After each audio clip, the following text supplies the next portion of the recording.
오늘 우리에게 주시는 하나님의 말씀은 창세기 12장 1절에서 4절까지의 말씀입니다. 구약성경 14면입니다. 창세기 12장 1절에서 4절까지의 말씀입니다. 하나님의 말씀을 저와 한 절씩 교독하고 마지막 절은 함께 읽도록 하겠습니다. 여호와께서 아브라함에게 이르시되 너는 너의 고향과 친척과 아버지의 집을 떠나 내가 내게 보여줄 땅으로 가라.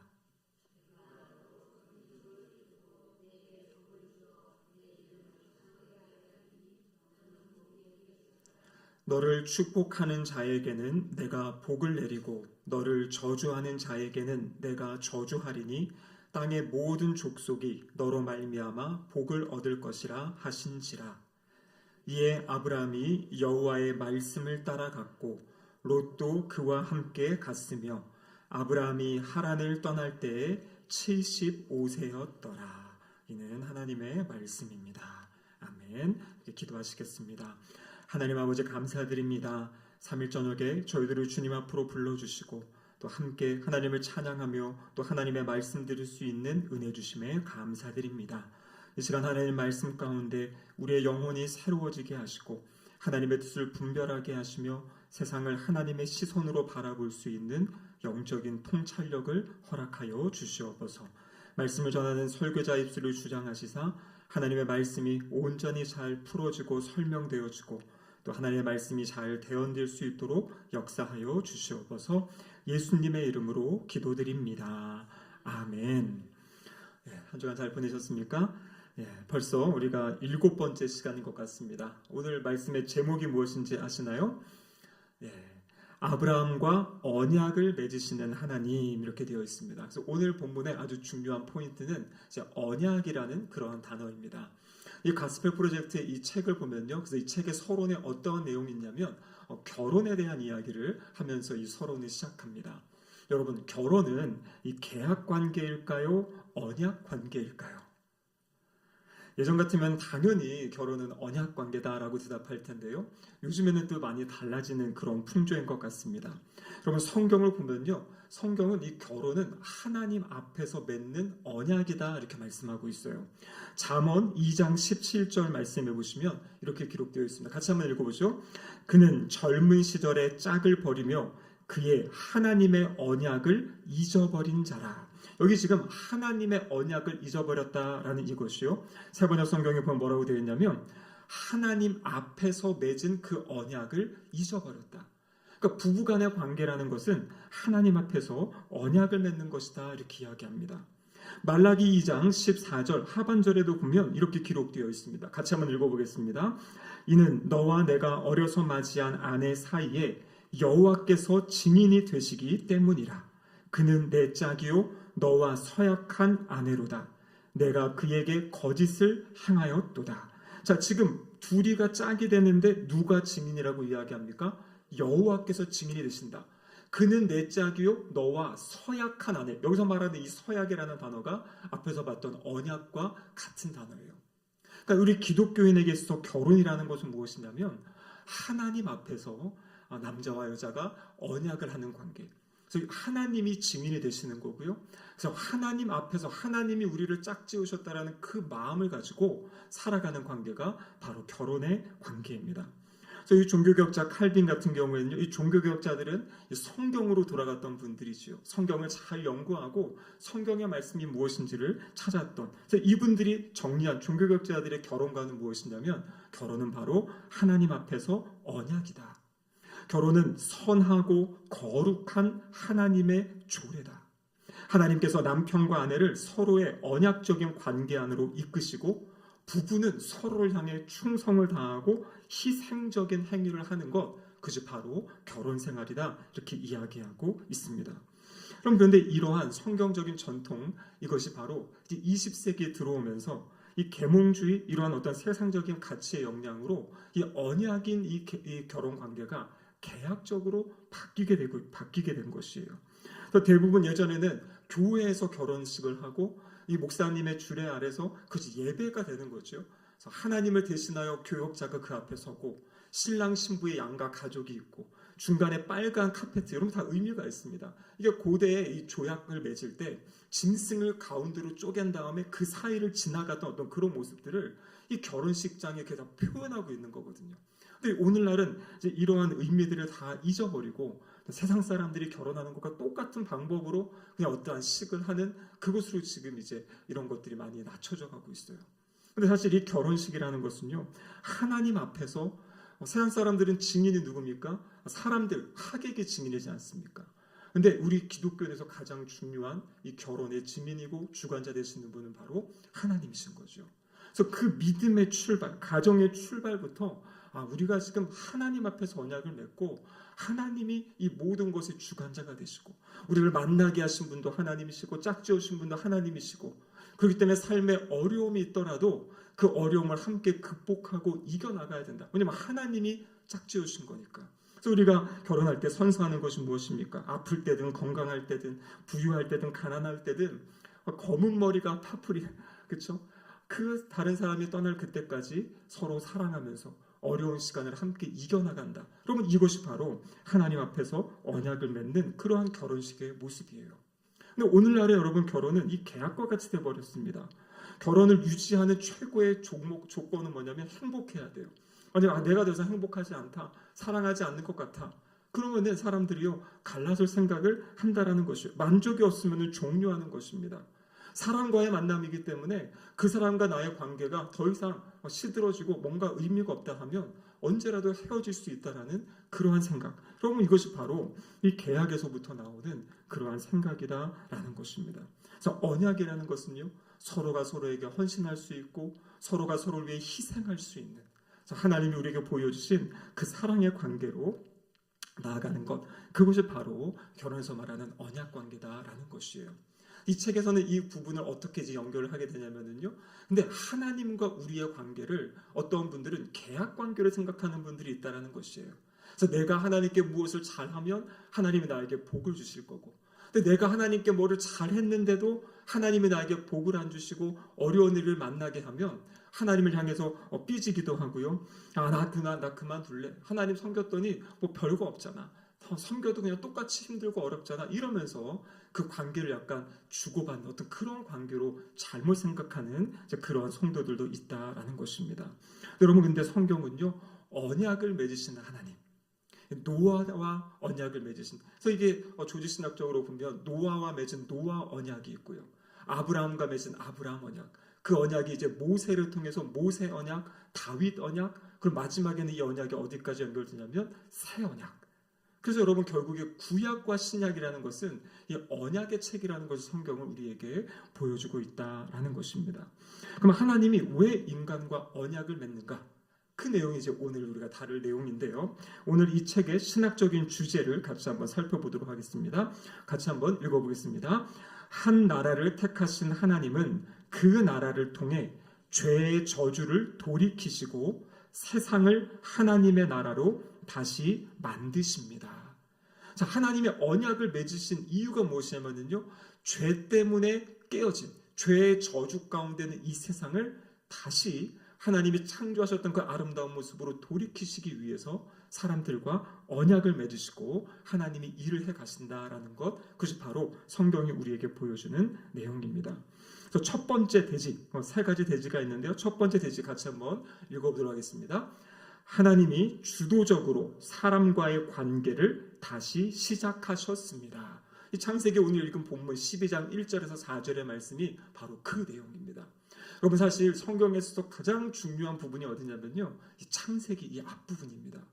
왜냐하면 이 앞부분은 그냥 옛날에 있었던 이야기다가 아니라요, 이 말씀을 통해서 하나님이 세상을 어떻게 창조하셨고 세상이 지금 어떠한 모습인지, 그리고 앞으로 하나님이 이 세상을 어떻게 이끌고 가실지, 그러니까 세상 사람들이 알 수 없는 하나님의 창조부터 시작해서 이 범죄한 이야기, 이 세상을 어떻게 회복해 가시고 마지막 이 세상이 어떻게 될지까지 이 보여주는 이 성경적인 세계관, 이것이 바로 이 창세기 이 앞부분에 나와 있는 그 말씀이에요. 그래서 우리가 세상을 바라볼 때 세상의 깨어진 모습을 보면서 그것을 성경적으로 해석할 수 있어야 되죠. 그러면 창세기 3장, 4장 나와 있는 내용이 무엇입니까? 바로 불통의 시대를 보여주고 있는 것이에요.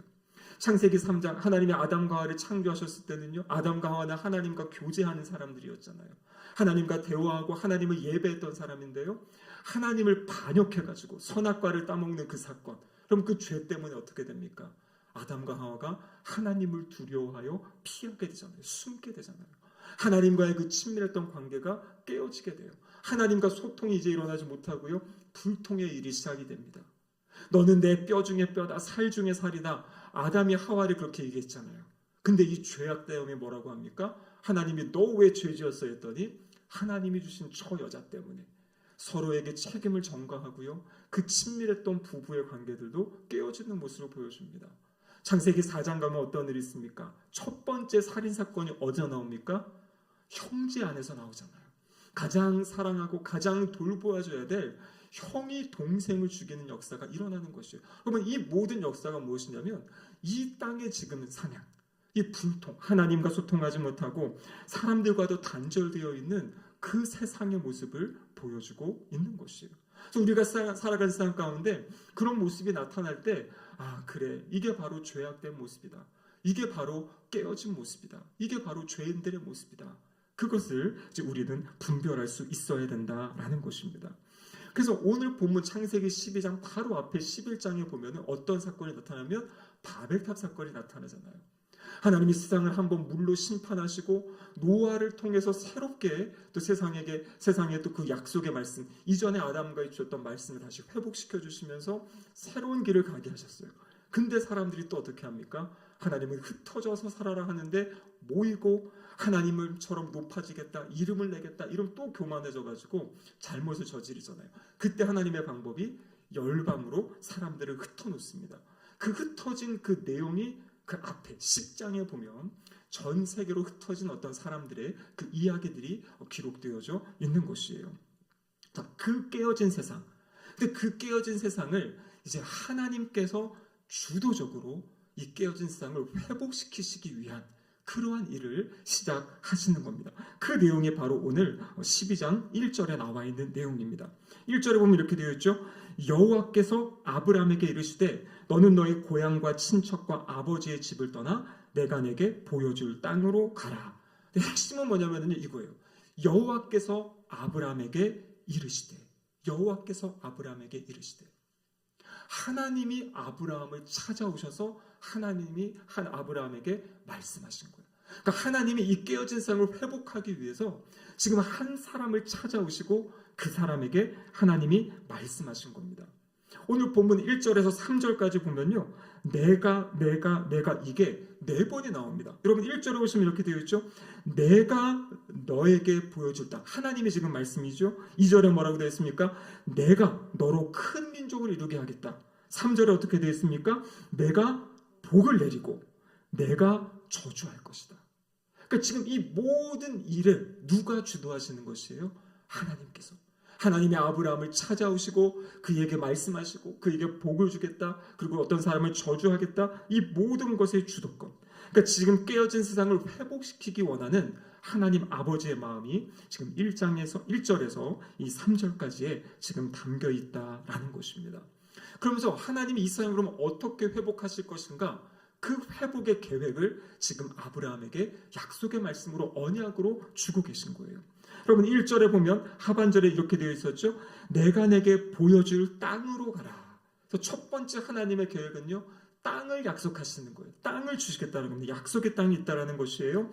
지금 아브라함이 살던 이 우르를 떠나고 또 잠시 머물렀던 하란을 떠나서 약속의 땅, 그 땅이 어디입니까? 가나안 땅. 오늘날로 이야기하면 이스라엘 땅. 하나님이 약속하신 그 땅을 지금 말씀해 주시는 거고요. 창세기 12장 2절에 보면 이렇게 기록되어 있죠. 내가 너로 큰 민족을 이루고 내게 복을 주어 내 이름을 창대하게 하리니 너는 복이 될지라. 여기서 핵심은 무엇입니까? 민족을 이루게 하겠다라는 것이에요. 땅을 주고 그곳에 백성을 주겠다, 이렇게 말씀하세요. 그 다음에 세 번째 약속이 무엇이냐면요, 창세기 12장 3절인데요. 이것은 앞에서 말했던 2절에 있던 복을 주겠다, 너는 복이 될지라. 그러면서 마지막에 뭐라고 합니까? 땅의 모든 족속이 너로 말미암아 복을 얻을 것이다. 그래서 하나님의 계획은 바로 땅의 모든 민족에게 이제 아브라함에게 복을 주시고 그 복을 모든 민족에게 주시겠다라는 것이에요. 땅을 주시고 그것에 사람을 주시고 그리고 하나님이 그들을 통해서 열방을 구원하시겠다는 바로 이 세상을 회복시키시겠다는 하나님의 그 계획, 그 작정, 그 약속의 말씀이 오늘 본문에 기록되어져 있습니다. 여러분 2절에서 3절까지 말씀을 보면요, 복이라는 단어가 5번이나 나와요. 내게 복을 주어 너는 복이 될지라 너를 축복하는 자에게는 내가 복을 내리고 너로 말미암아 복을 얻게 하실 거다.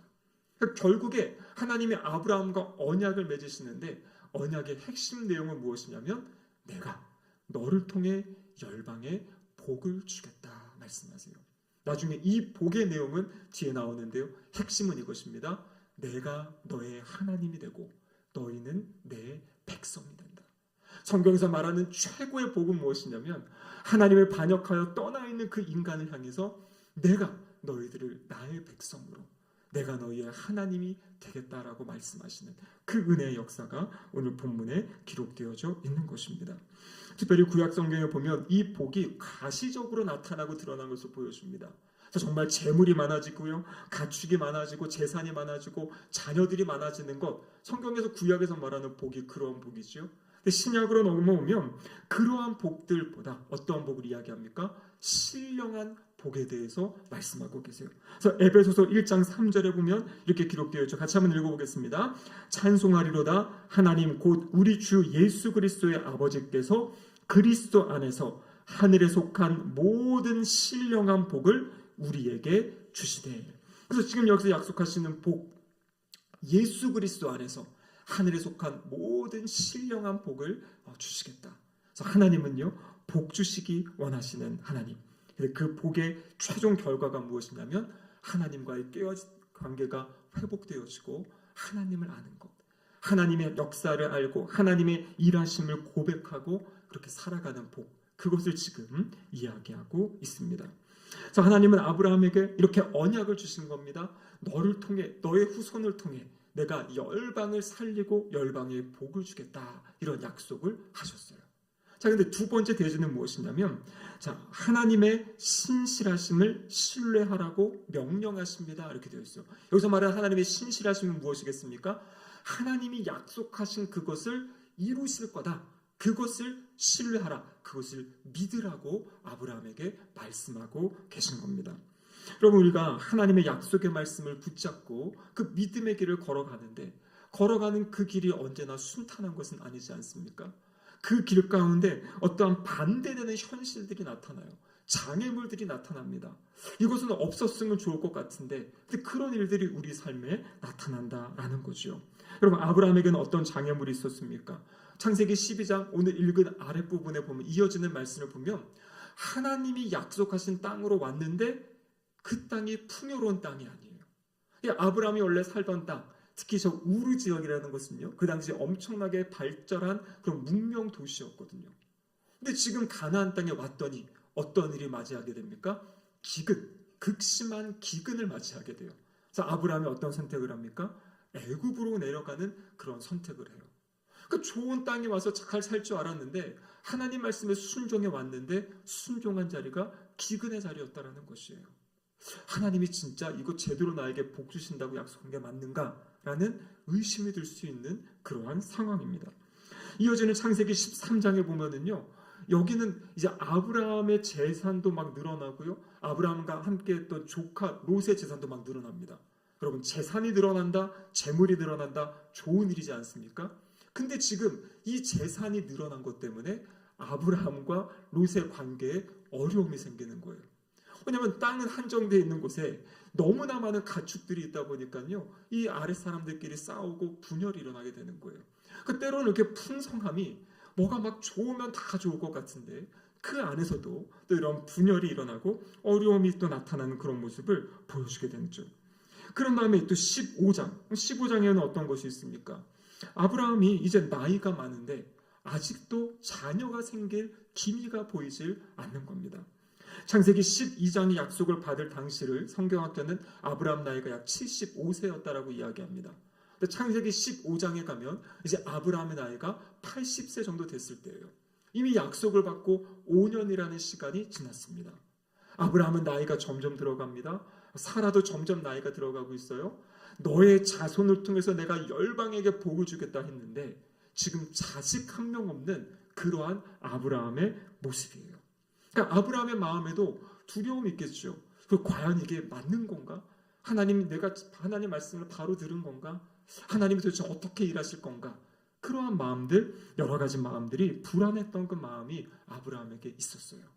그때 하나님이 아브라함을 찾아오셔서 말씀하십니다. 창세기 15장 1절의 말씀인데요. 같이 한번 읽어보겠습니다.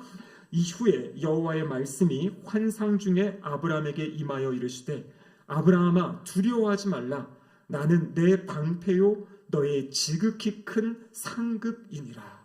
아브라함의 두려워하는 마음을 아시고 하나님이 환상 중에 지금 아브라함에게 말씀하시는 겁니다. 뭐라고 말씀하십니까? 두려워하지 마라. 내가 바로 너의 방패고 내가 바로 너의 큰 상급이다. 이렇게 지금 하나님이 아브라함을 안심시키시고 그의 마음을 격려하시는, 위로하시는 그런 메시지로 시작을 합니다. 여러분, 그런데요, 아브라함은 하지만 그것이 자기에게 온전히 위안이 되지 않는 것 같아요. 그래서 15장 2절에 이렇게 말하죠. 같이 한번 읽어보겠습니다. 아브라함이 이르되 주 여호와여 무엇을 내게 주시려 하나이까? 나는 자식이 없사오니 나의 상속자는 이 다메섹 사람 엘리에셀이니이다. 아브라함도 많이 고민을 했을 겁니다. 많이 노력했을 겁니다. 자기의 후손을 위해. 근데 후손이 생기질 않는 거, 자녀가 생기지 않는 겁니다. 그러니까 아브라함의 생각은 어떻게 돌아가는 겁니까? 그 당시 사람들이 일반적으로 생각하고 일반적으로 행했던 그 관습, 그 문화대로 가려고 하려는 것이에요. 그래서 지금 아브라함이 하나님께 이야기하는 해결책이 무엇입니까? 내 종 엘리에셀을 내가 양자로 삼겠습니다. 하나님 나에게 아직 자녀가 없으니까요. 자식이 없사오니 그냥 내가 이 종을 나의 양자로 삼겠습니다. 이것은 바로 그 당시의 문화 안에서 자식이 없는 부부가 자신들의 노년을 책임지기 위해서 이 종을 입양해서 자신들을 섬기고 봉양하게 하는 그러한 이 고대 사회의 그런 관습, 그것을 지금 아브라함이 따르겠다고 하나님께 이야기하고 있는 것이에요. 그러니까 아브라함의 마음에는 하나님이 주신 약속들이 있는데 그 약속이 이루어지지 않네. 그러니까 그냥 내가 할 수 있는 사람들이 해가는 방법대로 그렇게 하겠습니다라고 하나님께 이야기하는 겁니다. 여러분, 그런데 놀라운 것은요, 하나님이 그 아브라함, 흔들리는 아브라함에게 하나님의 말씀을 주시는 거예요. 그것이 바로 15장 4절 말씀인데요. 같이 한번 읽어보겠습니다. 여호와의 말씀이 그에게 임하여 이르시되 그 사람이 내 상속자가 아니라 내 몸에서 날 자가 내 상속자가 되리라 하시고. 자, 여기 보니까 뭐라고 이야기하고 있습니까? 하나님이 분명히 말씀하시는 거죠. 그는 너의 상속자가 아니라 너의 몸에서 상속자가 날 것이다. 다시 하나님이 약속의 말씀을 주시면서 아브라함을 지금 세워가시는 그러한 모습을 보여주고 계신 겁니다. 여러분, 그러면서 아브라함에게 하나님이 이제 시청각 교육을 하시는 거죠. 우리가 잘 아는 대로 아브라함을 데리고 밖으로 나갑니다. 그러면서 하늘 위에 있는 그 수많은 별들을 보여주시는 거예요. 그러면서 뭐라고 말씀하시냐면 너의 자손이 저 별처럼 많아질 것이다. 이렇게 이야기했습니다. 여러분, 아브라함 말씀드렸죠. 75세 때 창세기 12장 약속의 말씀을 받고 지금 이 15장은 80세, 약 5년 정도 지난 시점이고요. 나이가 더 들었습니다. 사라와 아브라함의 나이는 10살 차이니까요. 지금 사라는 70세입니다. 여기 보니까 여기도 우리 70세 되시는 우리 권사님도 계신데요. 지금 아이를 갖는다. 불가능한 일이지 않습니까? 근데 지금 아브라함에게 하나님 뭐라고 말씀하시는 거냐면 너의 몸을 통해, 너의 아내를 통해서 자녀를 주겠다는 거예요. 이게 믿어지지 않는 일이죠. 근데 아브라함이 뭐라고 이야기하냐면 그 하나님의 말씀을 믿는다라고 고백을 하게 돼요. 그 내용이 어디냐면 창세기 15장 6절입니다. 거기 뭐라고 말씀하십니까? 아브라함이 여호와를 믿으니 여호와께서 이를 그의 의로 여기셨다. 그러니까 인간의 눈으로는 불가능한 상황이에요. 80세, 70세 할아버지 할머니가 이제 앞으로 아이를 낳는다. 그런데 지금 아브라함이 하나님이 보여주시는 그 약속, 다시 들려주시는 그 약속을 듣고 그의 마음으로 그것을 믿었다 이야기합니다. 그리고 그 믿음 때문에 하나님이 아브라함을 향해서 의롭다, 그를 의롭게 여기신 거예요. 그러니까 어떠한 아브라함의 행동을 해서가 아닙니다. 하나님이 하신 그 말씀을 믿음으로 받아들였다. 그 믿음을 통해서 하나님이 아브라함을 의롭다고 말씀하시는 거죠. 그럼 그래서 우리가 믿음의 조상하면 누구를 이야기합니까? 아브라함을 이야기하죠. 아브라함이 어떤 대단한 행동을 했기 때문에 그가 의롭다 하심을 받은 것이 아니라 하나님의 약속의 말씀, 불가능해 보이는 하나님의 약속의 말씀을 그가 믿은 그것으로 하나님이 아브라함을 의롭다라고 말씀하신 겁니다. 여러분, 이것은 신약과 연결이 되지요. 로마서 4장 1절과 2절의 말씀에 보면 이렇게 기록되어 있습니다. 같이 한번 읽어보겠습니다. 그런즉 육신으로 우리 조상인 아브라함이 무엇을 얻었다 하리요? 만일 아브라함이 행위로서 의롭다 하심을 받았으면 자랑할 것이 있으려니와 하나님 앞에서는 없느니라. 그래서 3절에 뭐라고 이야기하냐면요, 성경이 무엇을 말하느냐? 아브라함이 하나님을 믿음에 그것이 그에게 의로 여겨진 바 되었느니라. 이렇게 되어 있어요. 그래서 아브라함이 의롭다 하심을 받은 것, 어떤 행동을 했기 때문에 순종을 잘했기 때문에 그것이 아니라 하나님의 약속의 말씀을 믿음으로 받아들였다, 믿었다라는 것을 이야기하고 있습니다. 갈라디아서 3장 8절에도 보면 여러분 이런 말씀이 있습니다. 같이 한번 읽어보겠습니다. 또 하나님이 이방을 믿음으로 말미암아, 갈라디아 같이 한번 읽겠습니다. 하나님이 이방을 믿음으로 말미암아 의로 정하실 것을 성경이 미리 알고 먼저 아브라함에게 복음을 전하되 모든 이방인이 너로 말미암아 복을 받으리라 하셨느니라. 아멘. 여기 보면요, 하나님이 이방을 믿음으로 말미암아 의로 정하신다. 무슨 말입니까? 이방 사람들도 믿음으로 말미암아 의롭게 하시겠다라는 그 약속의 말씀이에요.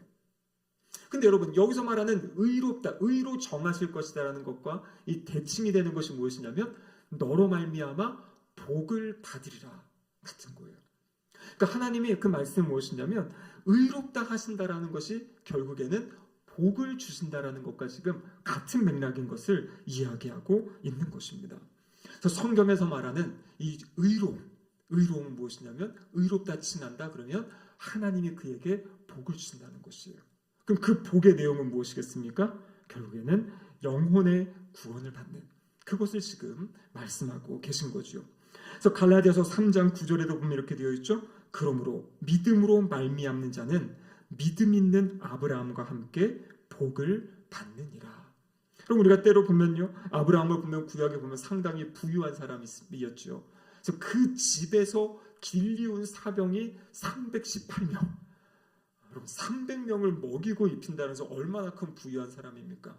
근데 하나님은요, 아브라함에게 주신 그 복은 단순히 그 땅을 살아갈 때 어떤 풍성함이 아니라 바로 의롭다 하는 그 복, 그것을 통해서 그 구원을 받는 그 복에 대해서 지금 말씀하고 계신다라는 것입니다.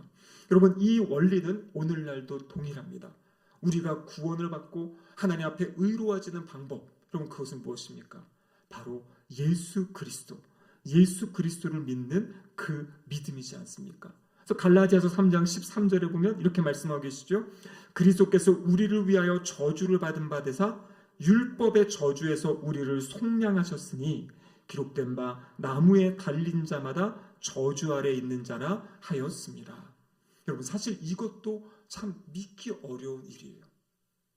얼마 전에 유튜브를 보니까 우리나라에 아주 유명한 그 목사님이셨던 그 아들이 나와서 유튜브 방송을 하는데 뭘 이야기하냐면 자신은 이제 더 이상 이 십자가의 복음을 믿지 않겠다고 선언을 하더라고요.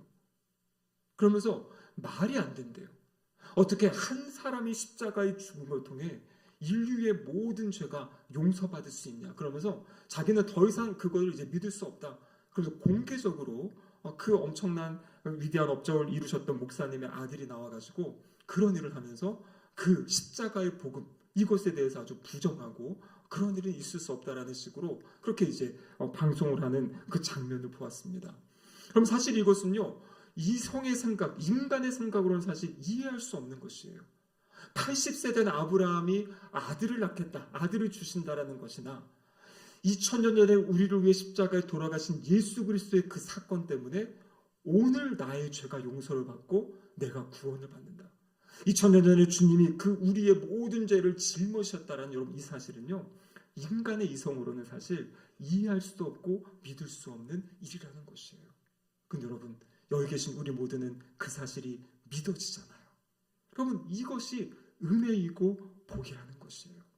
하나님께서 주신 그 은혜 이것이 믿어지고 깨달아지고 그리고 이것이 고백되어진다는 것이 이것이 얼마나 큰 은혜입니까? 오늘 제가 낮에 우리 한 청년이랑 우리 강 목사님과 같이 식사를 하고 대화를 했어요. 그리고 식사하고 제 방에서 막 이야기를 하는데 이 청년이 계속 간증을 하는 거예요. 본인이 완전히 신앙을 떠날 수 있는 그런 상황이었는데 하나님이 어떠한 계기로 자기를 붙잡아 주시고 완전히 자신 안에 새로운 생명을 주셨다. 새로운 씨앗을 주셨다.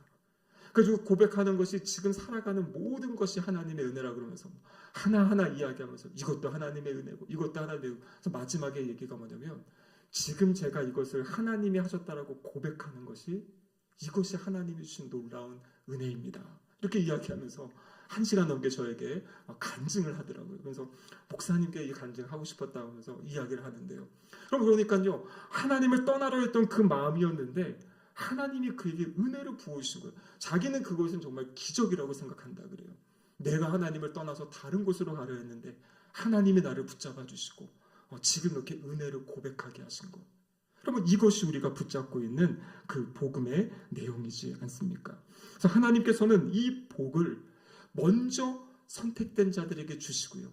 그들을 통해서 이 복을 그 복음을 알지 못하는 사람들에게 전하기를 원하신다라는 것이 하나님의 뜻입니다. 자, 세 번째 대시입니다. 같이 한번 읽어보겠습니다. 하나님은 자신의 사람들이 구별되기를 바라십니다. 자, 이렇게 복을 받고 그 복, 그죠? 구원을 받은 그 사람들, 하나님이 어떻게 살아가기 원하시는가? 그러니까 하나님의 약속의 말씀을 신실하게 믿고 살아가는 것, 그것과 함께 다르게, 구별되게 살기를 원하신다. 자, 창세기 17장 1절 말씀인데 같이 한번 읽어보겠습니다. 아브라함이 99세 때에 여호와께서 아브라함에게 나타나셔서 그에게 이르시되 나는 전능한 하나님이라 너는 내 앞에서 행하여 완전하라. 하나님의 뜻은요. 그 언약의 약속, 말씀을 붙잡고 살아가는 믿음으로 구원받은 사람이 어떻게 살기 원하십니까? 완전하라 이렇게 말씀하고 계세요. 여러분 이 완전하라는 것이 마태복음 5장에 가면 예수님 뭐라고 말씀하십니까? 하늘에 계신 너희 아버지의 온전하심과 같이 너희도 온전하라. 하나님의 기준은요 높아요. 도저히 우리의 힘으로는 할 수 없지만 성령 하나님이 우리를 다스리시고 통치하실 때 이러한 온전함의 길, 완전함의 길로 나아갈 수 있다라는 것입니다. 물론 여기서 말하는 것이 이것은 뭐 죄가 없는 완전히 그렇게 순결하게 살 수 있다. 그것을 이야기하는 건 아니지요. 끊임없이 우리는 죄의 유혹 가운데 살아갑니다. 하지만 여기서 말하는 완전함의 첫 번째 의미는 무엇이냐면 이 관계의 신실함, 관계의 온전함. 하나님과의 그 관계가 끊임없이 이어지고 신실하고 진실한 마음으로 하나님께 나아가는 그 마음가짐을 가지고 살아가는 것, 그것이 바로 완전함이에요. 그리고 이 완전함이라는 것은 인격적으로 끊임없이 성숙함을 추구해가는, 그래서 우리가 이 성화의 과정을 거쳐서 마지막에 이를 영화의 과정까지 나아가는, 그래서 그 성화의 과정을 잘 거쳐가는. 근데 여러분 이것이 어떻게 가능하다고 말씀하십니까? 내 앞에서 행하여, 내 앞에서. 그러니까 언제나 우리가 살아갈 때 내가 지금 하나님 앞에 있습니다. 사람들이 보지 않아도 하나님이 지금 나와 함께 하신다. 그 하나님 앞에 살아간다는 그 두렵고 떨림으로 살아갈 때 이 온전함과 완전함을 이루며 살아갈 수 있다고 말씀하세요. 여기 행한다라는 것은 무엇이냐면 걸어간다라는 것이에요. 그러니까 모든 삶의 자리 걸음걸음을 하나님이 지금 나와 함께 하신다. 하나님의 임재, 하나님의 현존을 생각하면서 그 믿음의 걸음을 걸어갈 때 우리의 삶이 온전함을 향하여 완전함을 향하여 나아갈 수 있다라고 말씀하고 계십니다. 그리고 창세기 17장 10절에 보면 이렇게 기록되어 있죠. 같이 한번 읽어보겠습니다. 너희 중 남자는 다 할례를 받으라. 이것이 나와 너희와 너희 후손 사이에 지킬 내 언약이니라.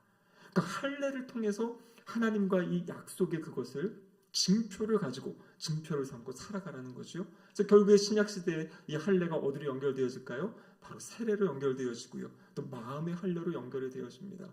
그래서 우리가 그리스도인이 됐을 때 예수님을 구세주와 주님으로 고백하고 믿는 순간 우리는 구원받죠.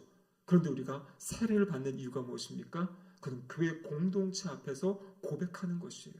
이제 나는 나를 위해 사는 삶이 아니라 하나님을 위해 살아갑니다라고 공개적으로 그 앞에서 고백하고 그리고 실제 그 모습대로 살아갈 것을 말씀하고 계신 거죠. 말씀을 마무리하도록 하겠습니다. 여러분 오늘 본문 이 말씀은 너무나 중요한 말씀입니다. 하나님이 어떻게 구원 계획을 이루어 가시는가?